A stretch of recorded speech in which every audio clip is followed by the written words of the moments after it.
Shalom, WJC family. Shabbat is upon us once again, and I wanted to talk a little bit about Shabbat today. Our weekly Torah portion is a double portion, Vayakhel-Pekudei.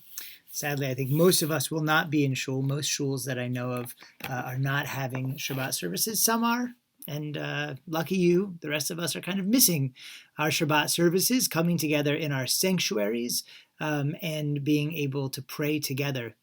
And it's in that spirit that I actually want to share today's teaching.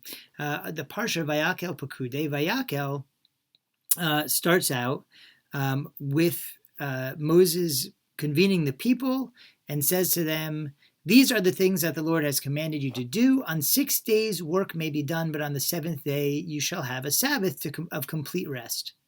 Holy to the Lord. Whoever does any work on it shall be put to death. Kindle no fires in your settlements on the Sabbath day."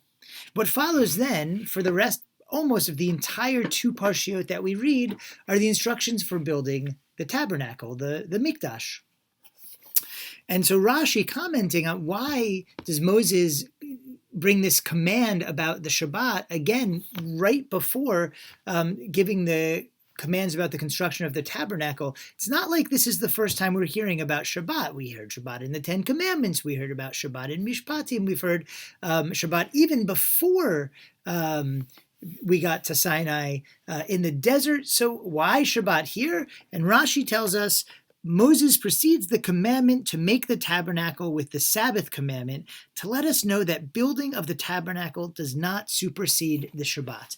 Or, to put another way, Shabbat supersedes the building of a tabernacle. And why? It doesn't make any sense. You might have thought that the most important thing that there is to do is to build a mikdash, a tabernacle. Right here we have the ability to build this building, and because we build this building, God's presence is going to dwell right there within us, within our midst. And what could be more important than that? Why would stopping to rest on the seventh day be more important than feeling God's presence? Why would Shabbat supersede the construction of such an amazing project? And the answer is that, it's not logical, but Shabbat is even more important, even more precious, even more valuable as a path to feeling the presence of God than the mikdash is. It is wisdom that is particularly important for us in the situation in which we find ourselves. We cannot come to our mikdash.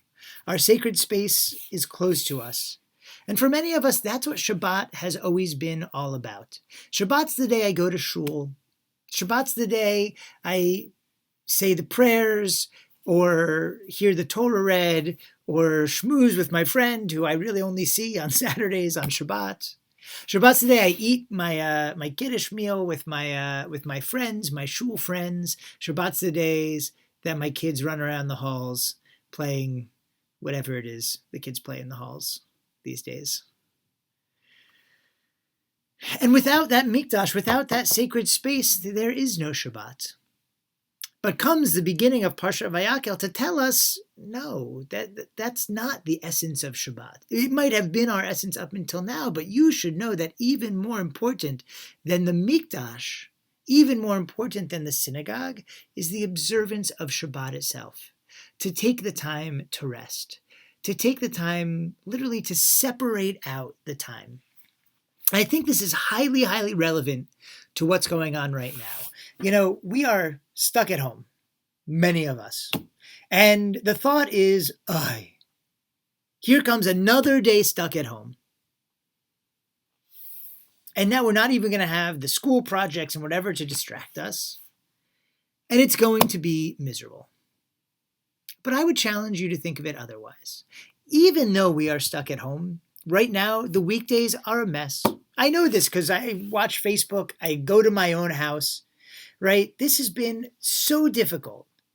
We're running from computer to computer to help the different children with their projects. We're trying to get our own work done. We're managing meals. We're worried about our family and our friends. We get things going, and before we know it, it's 4 o'clock in the afternoon, and we haven't even done anything, or feel like we haven't done anything yet today. And I get that. I get that feeling.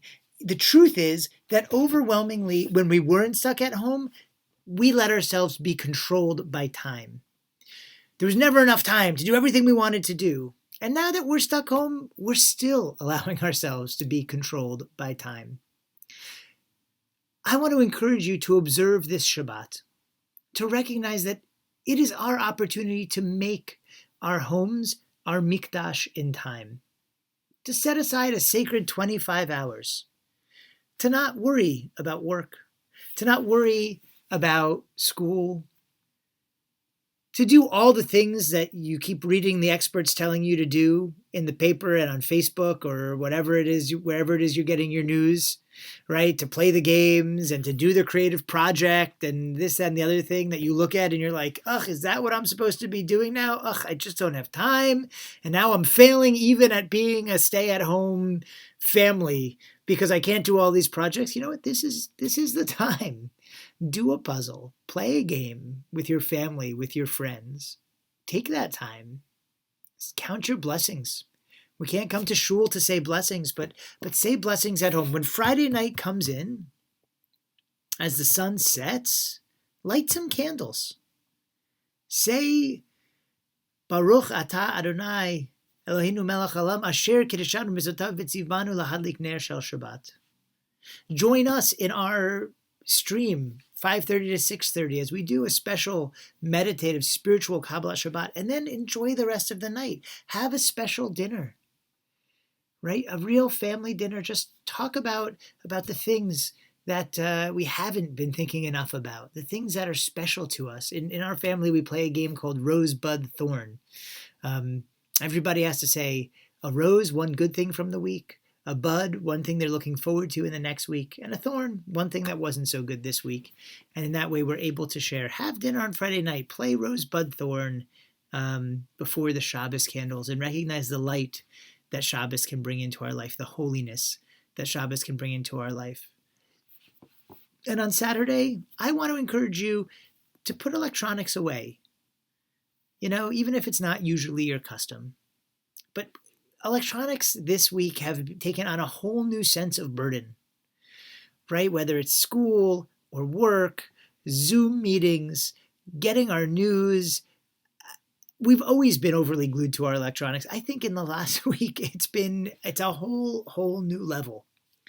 Our social interactions, everything is on electronics. You know what? Put the electronics away. Nothing is going to change in the world so much in that 24 hours.